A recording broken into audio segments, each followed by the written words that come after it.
গিয়ে সেখানে আমি 1 লক্ষ টাকা খরচ করে লোকের বিরিয়ানি করে খাইয়েছি।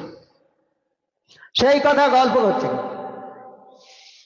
যার কাছে গল্প সে বলছে তুমি তো অন্যায় করেছো, তোমার ঘরের পাশের লোকের খাওয়া হয় না, তাদের না খাইয়ে তুমি দিল্লিতে খরচ করে এসেছো কেন?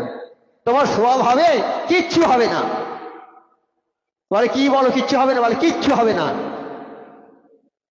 করুন, আমার ঘরের পাশের লোকের খাওয়া হয় না, আমি দিল্লি থেকে দান করে আসছি।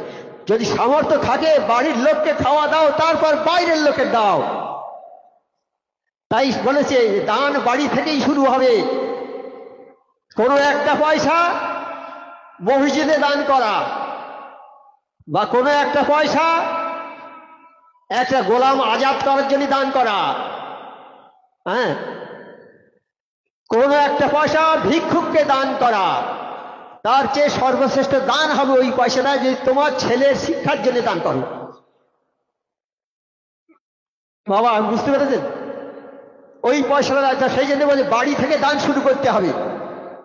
আমি বাড়ি দান করবো না, বাড়ির ছেলেদের লেখাপড়া শেখার জন্য পয়সা খরচ করব না, আমার স্ত্রীর অসুখ তার জন্য পয়সা খরচ করব না, আমার আব্বা বয়স হয়ে গেছে তাদের খাওয়াবো না ভালো করে, তাদের দেখবো না, আমি বাইরে গিয়ে লক্ষ লক্ষ টাকা দান করে আসবো। এর মানে